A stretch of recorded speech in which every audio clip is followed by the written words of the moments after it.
Vanakkam. Hello friends. In story time at Kadambavanam today, we continue the story of Sundaramurti Nayanar. The Lord blessed and reclaimed the love of Sundaramurti and gave him the title Vantondar, as Sundaramurti had used harsh words against the Lord for stopping his wedding and calling him his slave. Following the wedding being called off, Sundaramurti Nayanar went back to his town of Tirunavalur from Thiruvennainallur and worshipped the Lord there. Then he went to several places worshipping Lord Shiva, and finally in his heart he desired to go to Thillai, the holy temple of Chidambaram. He set out on his journey and en route through the banks of the Pennar reached Tiruvadigai. Now, this was the holy land where Thirunavukarasar had served the Lord. So, not wanting to enter it with his feet, he stayed in a mutt on the outskirts. Lord Shiva wanted to play with his beloved Sundarar and took the form of an old Vediar and came to the mutt. Sundarar was fast asleep. Shiva went to Sundarar's bedhead and lay there in such a way that his feet were touching Sundarar's head.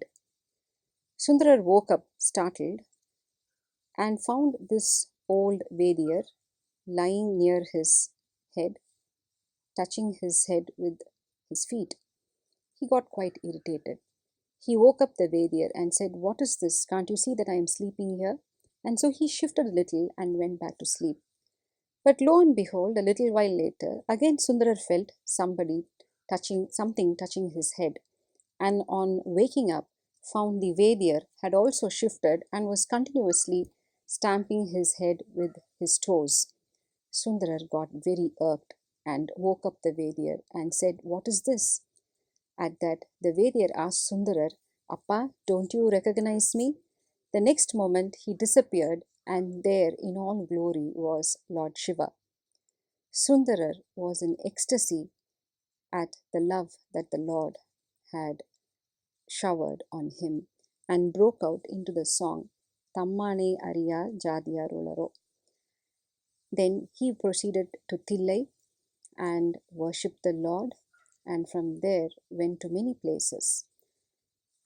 The Lord beckoned Sundarar to come to the holy city of Tiruvarur.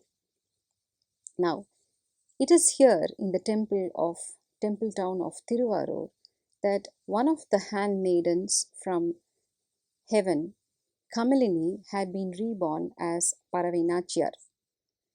Sundarar came to Tiruvarur and was accorded a royal reception in the temple. Sivaperuman blessed Sundarar and decreed that he always be in the bridal attire in which he had reclaimed him. And he also accepted Sundarar as his friend. Everybody praised Sundarar as Tambiran Tholar. It so happened one day when he was in the temple with his entourage, his eyes fell on Paravainachiyar. Paravainachiyar also saw Sundarar and instantly they fell in love with each other. Sivaperuman, understanding this, exclaimed to all his devotees there that Sundarar and Paravainachiyar should be united in wedlock. And he also announced the same to both Paravainachiyar and Sundarar. So the very next day, in the holy temple of Tiruvarur, in front of Tyagarajaswamy, the wedding of Sundarar and Paravainachiyar was held with much fanfare. As the days went by, one day Sundarar entered the temple of Tiruvarur, and in front, in the Devasriyar Mandapam, a group of rishis and sages had gathered and were debating the Lord's greatness. Sundarar yearned as to when he would qualify to join this great gathering and went ahead into the temple sanctum sanctorum to worship the Lord. Lord Shiva asked Sundarar to sing the praises of these great rishis and sages of the Saivite culture. Sundarar requested the Lord to get him started, at which point Lord Shiva gave the opening words Thilaivar Andanartham, and starting with that, Sundarar composed the Tiruttondattogai, wherein he narrated the lives of all 60 Nayanmars.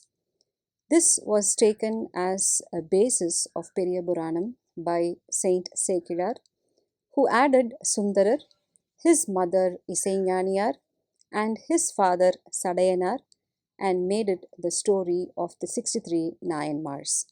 We will continue with the stories of Periyapuranam in our next episode. Thank you.